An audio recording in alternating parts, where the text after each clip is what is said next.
अस्सलाम वालेकुम। कंपेटिटिव इन्हिबिशन वाली वीडियो में हमने देखा था कि कंपेटिटिव इन्हिबिशन है सबस्ट्रेट के बारे में। एक इन्हिबिटर जो के मुकाबले में है एंजाइम के लिए और जो वहाँ पहले पहुँच जाए इसे मिल जाएगा एंजाइम। अगर इन्हिबिटर पहले पहुँच गया तो सबस्ट्रेट जुड़ नहीं पाएगा और जाहिर है कि फिर रिएक्शन कैटेलाइज भी नहीं होगा। अगर सबस्ट्रेट पहले पहुँच जाए तो इन्हिबिटर नहीं जुड़ पाएगा और फिर रिएक्शन हो जाएगा कैटेलाइज। अब सबस्ट्रेट और इन्हिबिटर दोनों एक्टिव साइट के लिए होंगे मुकाबले में। अगर हम बात करें कंपेटिटिव इनहिबिशन की, लेकिन आपके पास है एलोस्टेरिक कंपेटिटिव इनहिबिशन भी, जहां ये एंजाइम के लिए मुकाबला कर रहे हैं। जो पहले पहुंचेगा इसे मिलेगा एंजाइम, लेकिन इनहिबिटर जरूरी नहीं कि जुड़े एक्टिव साइट पर ही। ये जुड़ते हैं एलोस्टेरिक साइट पर, लेकिन ख्याल एक ही है कि अगर इनहिबिटर एलोस्टेरिक साइट पर पहले पहुंच गया सबस्ट्रेट से तो इसे मिलेगी एक्टिव साइट और फिर होगी प्रोटीन की साख्त तब्दील, तो एक्टिव साइट भी थोड़ी तब्दील होगी और फिर असल सबस्ट्रेट जो है वो जुड़ नहीं पाएगा या बाइंड नहीं हो पाएगा। और अगर सबस्ट्रेट जुड़ जाता है तो ये तब्दील करेगा साख्त को एलोस्टेरिक साइट पर और फिर इनहिबिटर नहीं जुड़ पाएगा। तो अगर ये है कंपेटिटिव इनहिबिशन जिसमें ये होता है कि एंजाइम तक पहले कौन जा रहा है, तो क्या होगी नॉन कंपेटिटिव इनहिबिशन। तो अब ये देखते हैं। तो ये है नॉन कंपेटिटिव इनहिबिशन। अगर हम बड़े पैमाने पर देखें तो इसमें ये दोनों ही जुड़ सकते हैं। एक भी अगर जुड़ जाता है तो इसका असर दूसरे पर नहीं पड़ेगा कि वो जुड़ा या नहीं जुड़ा। तो थोड़ा सा इसके बारे में बात करते हैं। तो ये रहा यहाँ मेरा एंजाइम।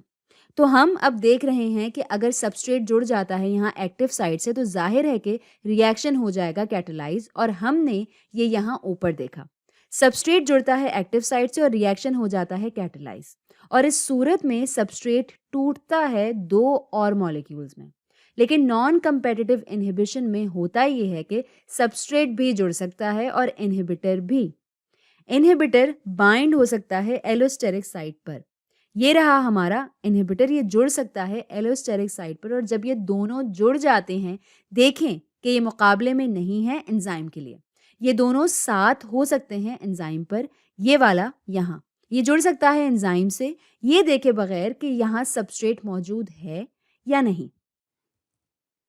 तो अगर ये जुड़ भी जाता है एंजाइम से तो सबस्ट्रेट भी इसके होते हुए बाइंड हो सकता है, यानी कि जुड़ सकता है। लेकिन अब रिएक्शन जो है वो नहीं बढ़ेगा आगे और दिखेगा कुछ ऐसा। तो ये यहाँ यहाँ नहीं होगा कोई रिएक्शन, और अगर ऐसा होता है तो एक ही सूरत बचती है, और वो ये कि ये दोनों हो जाएं अनबाइंड, यानी कि वापस निकल जाएं इसमें से जहां जुड़े हुए थे। तो यहाँ ये छोड़ देगा ये वाली एक्टिव साइट और कोई रिएक्शन नहीं हुआ कैटेलाइज, कुछ भी नहीं हुआ यहाँ पर, और शायद ये भी यहाँ से निकल जाए। जिस तरह मैंने ये नॉन कंपेटिटिव इनहिबिशन यहाँ दिखाया है, मैंने दिखाया है ये होता है एलोस्टेरिक साइट पर। इनहिबिटर जुड़ रहा है एलोस्टेरिक साइट पर, लेकिन ज़रूरी नहीं है कि बिल्कुल ऐसा ही हो यहाँ। ये जुड़ सकता है एक्टिव साइट पर या इसके करीब, जब तक ये सबस्ट्रेट को एक्टिव साइट पर जाने से नहीं रोक रहा।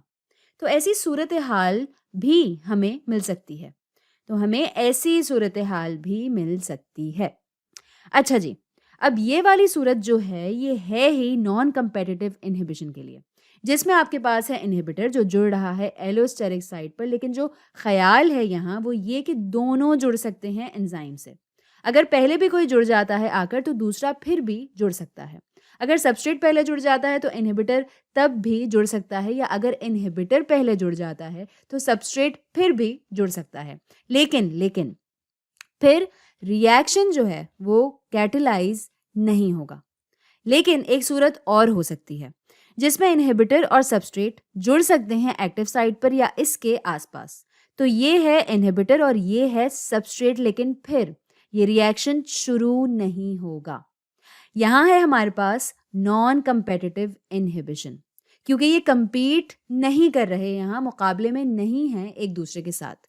ये दोनों ही जुड़ सकते हैं इससे, और एक के जुड़ने से दूसरे के जुड़ने पर कोई असर नहीं पड़ता, लेकिन अगर इन्हिबिटर यहाँ मौजूद हो तो इसमें रिएक्शन नहीं होगा कैटालाइज।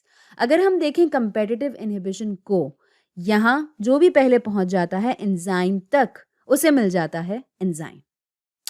तो आज के लिए इतना ही।